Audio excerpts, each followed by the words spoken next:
Questions 11 through 20 of the 2001 Grade 8 AMC 8. A, B, C, D have these coordinates. The area of quadrilateral ABCD is. So we can very quickly plot these out on a graph. So we've got 3, 2, so 1, 2, 3, 1, 2. This is the first one, A, 3, 2. And then B is 3 minus 2, so 3 minus 2, so right here, this is B.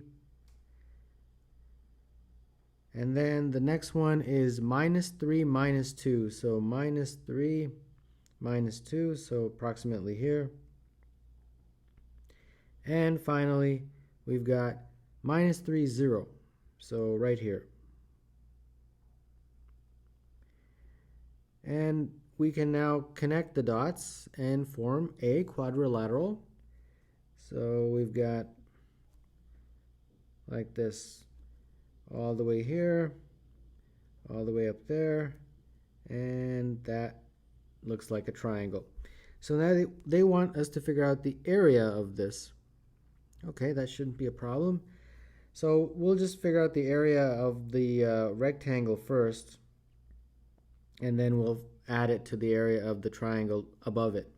So the area is the rectangle's length times width. So the length is from here to here. So that looks like 1, 2, 3, 4, 5, 6 times the height, which is from here to here, which is 2. And add to that the area of the triangle, which is base is 1, 2, 3, 4, 5, 6, and the height is 2. So this gives you 12 plus 6, and therefore that is 18. So the answer to number 11 is C. If A symbol B equals A plus B over A minus B, then what is the value of that expression? So first I'll just do the first part, which is 6 symbol 4. So according to that property, it will be 6 plus 4 over 6 minus 4, which is 10 over 2, which is 5. And then I'll bring in the other part, which looks like 6 symbol 4 we've calculated as 5, so this is now going to be 5 symbol 3. So according to that equation, it will be 5 plus 3 over 5 minus 3. So this is 8 over 2, which is 4. So number 12, the answer is A. Of the 36 students in Richel's class, 12 prefer chocolate pie, 8 prefer apple, 6 prefer blueberry. Half of the remaining students prefer cherry pie and half prefer lemon. For Richel's pie graph showing this data, how many degrees should she use for cherry pie? All right, let's make a table here. So chocolate pie is 12, apple is 8, blueberry is 6, and then at this point, remember there's 36 total, right? So how many do we have so far? We've got 26. Now at this point, half of the remaining prefer cherry pie. So how many are remaining? Well, the total was 36, and these first 3 accounted for 26. So the remaining is 10. So half of this 10 are the ones that prefer cherry. So that would be 5, and half prefer lemon. So there you go. That is the numbers. Now you've got this pie chart, so like this, and part of it is going to be cherry pie, like that. So I guess they're going to make a segment showing cherry pie, so something like that. And they want you to figure out how many degrees right there. How many degrees are you going to put? Well, that's pretty straightforward because cherry pie is 5 over 36. That's how many you would need to calculate. So to figure out the angle, if angle, let's say, is x, it would be x over the total angle. All the way around is 360. So solving for this, we get 36x is equal to 5 times 360. So x is equal to 5 times 10, and therefore x is equal to 50. Probably shouldn't have used the x as the time symbol, because that becomes kind of confusing. So sorry about that. I'll just use a dot, which is the preferred, or you can use brackets like that. There you go. Well, in any case, x is 50, so the answer to number 13 is D. Tyler has entered a buffet line in which he chooses one kind of meat, 2 different vegetables, and 1 dessert. If the order of food items is not important, how many different meals might he choose? So for meat, he's got 3 answer choices. For vegetables, he's got 1, 2, 3, 4 choices. And for the dessert, he has 1, 2, 3, 4 choices. So we've got 3 things that we have to choose. We have to choose 1 meat, 2 different vegetables, and 1 dessert. So for the meat, which is right here, we have 3 different choices. And then for the vegetables, right here, veggie 1 and veggie 2, you've got 4, but then after you choose 4, you'll only have 3 left. And then finally for the dessert, we've got 4. So this is the total number of combinations, 3 times 4 times 3 times 4, which is 12 times 16, or 12 times 12 rather, and that's 144. Now, but here's the thing, that is one of the answer choices, and they do that, they put in the wrong answer choice just to make you circle it and move on. But unfortunately, that's wrong. Why? Well, I'll explain why. Because let's say you chose beef for your meat, corn and potatoes for your veggies, and for the dessert you chose brownies. So your combination would look like this: beef, corn, potatoes, and brownies. Correct? But let's say you chose the same, but the order was a little bit different for the veggies. You chose potatoes first, and then corn second, and then of course the remainder is the same. These two are exactly the same. It's just the order of the veggies is reversed. So that means that this 144 actually double counts. And therefore, since you've double counted, each combination is listed twice, the number of unique meals, or different meals, the key word there I guess is different, would be 144 divided by 2. And that would essentially cut it in half, with each half being exactly the same. So that is 72. So 72 is the correct answer to number 14, which would be C. Homer began peeling a pile of 44 potatoes at a rate of 3 potatoes per minute. 4 minutes later, Kristen joined him and peeled at a rate of 5 potatoes per minute. When they finished, how many potatoes had Kristen peeled? So initially, you've got 44 potatoes, right? And Homer is peeling at 3 potatoes per minute. And he does that for 4 minutes because Kristen has not joined him yet. So times 4 minutes, and this means he's peeled 12 potatoes. So of the 44, 12 have already been peeled. So there are only 32 potatoes remaining. Now at this point, Kristen joins in and starts peeling with Homer. So Kristen, she peels at the rate of 5 potatoes per minute, and Homer is peeling at the same rate of 3 potatoes per minute. So together, they peel at a rate of 8 potatoes per minute, like that.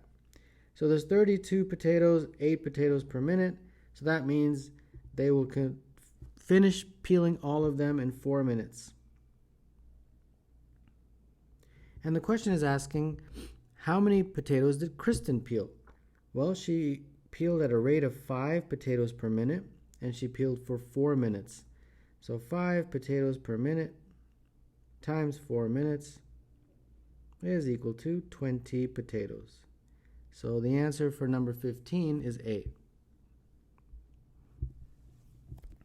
A square piece of paper 4 inches on a side is folded in half vertically.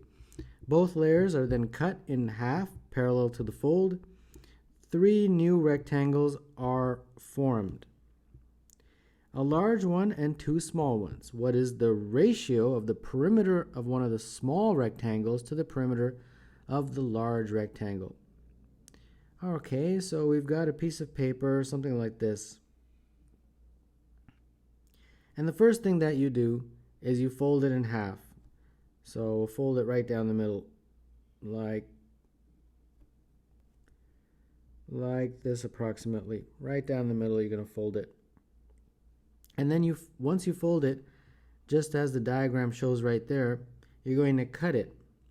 So the cuts, I'll color the cuts in a different color. The cuts are going to appear basically exactly half on either side, like that. And the question tells you that. So this now forms 2 smaller rectangles. So these are the smaller rectangles right here. This one and this one. And then they have 1 larger rectangle. And the larger rectangle is the one in the middle. So I'll just color that in red. So this is the larger one. And they want you to figure out the ratio of the perimeters of the small to the large. Okay, so perimeter of the small to perimeter of the large. Okay, so the first part of the question tells you that the piece of paper is 4 on each side. So I guess initially it was a square. So this is 4 and that up there is 4. But they were cut in a way that all of those cuts or divisions were equal. So this is 1, 1, 1, 1 like that. So the perimeter of the small, if you label it all, it would be 4 plus 1 plus 4 plus 1. That's the perimeter of the small shape. And the perimeter of the large shape would be 4 plus 2, right? Because from here to here is 2. Plus 4 plus 2. Because this is 4 and this is 2. So this looks like 10 over 12, which is 5 over 6. So that ratio is 16 is E. For the game Who Wants to Be a Millionaire, the dollar values of each question are shown in the following table where K equals 1,000. Between which 2 questions is the percentage increase of the value the smallest? All right. So between 100 and 200, you're going from 100 to 200, so you've doubled. So because you've doubled, the percentage increase is 100%. So I'll write that in here. Percentage increase. Now you're going from 200 to 300, so you've gone up by 100. So 100 is how much you've gone up by. You started with 200, so you've increased by 50%. Then next you go from 300 to 500, you've gone up by 200. You started with 300, so you went up by about 67%. And then from 500 to 1,000 is 100%, you've doubled. And it looks like you're doubling all the way. 1 to 2, 2 to 4, 4 to 8, 8 to 16, 16 to 32, 32 to 64. This one is not a perfect double. It's it looks like 64 to 125 is you're going up by 61K and you started at 64K, but that's quite a bit. It's pretty close. It's about 94%. So you can put that in there. And the rest of these are doubled. 125 to 250, 250 to 500, and finally 500 to 1,000. So the smallest of all of these in terms of a percentage increase would be this one right here, 50. And that occurred between 2 and 3. So the answer for number 17 would be B.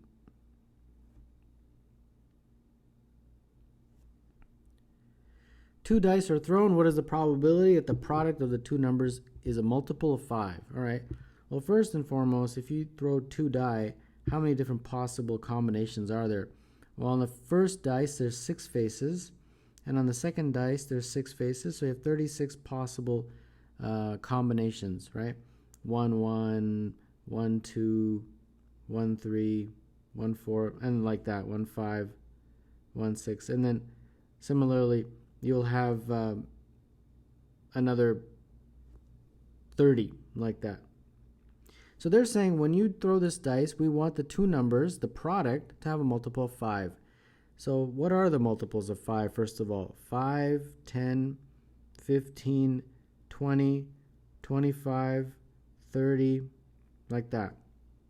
And 35, I believe, is the multiple that is the largest,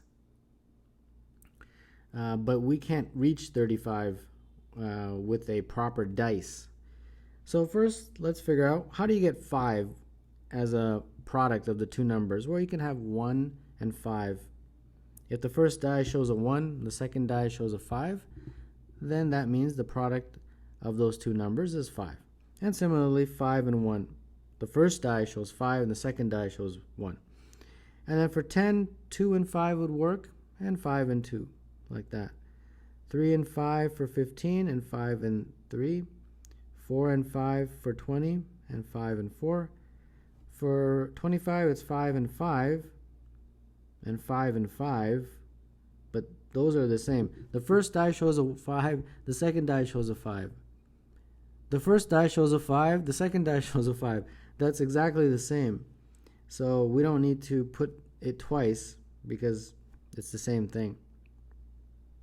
And then finally, the last one, the first die shows a 5, the second die shows a 6, and then similarly 6 and 5. So how many do we have here? We got 1, 2, 3, 4, 5, 6, 7, 8, 9, 10, 11. So the total number of combinations that have a product of 5 is 11, and the total possible combinations, the grand total, is 36. So that's your probability for number 18, and that would be D.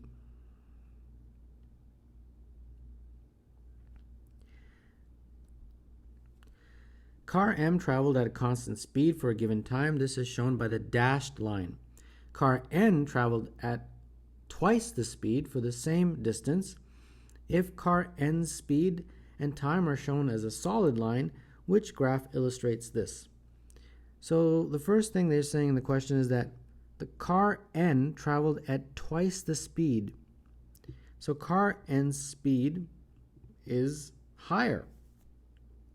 So for example, if car N speed was, say, 10, car's M speed would have to be 5. Correct? Because car N traveled at twice the speed. So first and foremost, which of these graphs are showing N as greater than M? A is doing that, B is doing that, but C is not, so we can eliminate C. D is doing that, but E is not. So first we can eliminate 2 of those answer choices. Now we have to figure out which of A, B, and D are correct. So they tell us that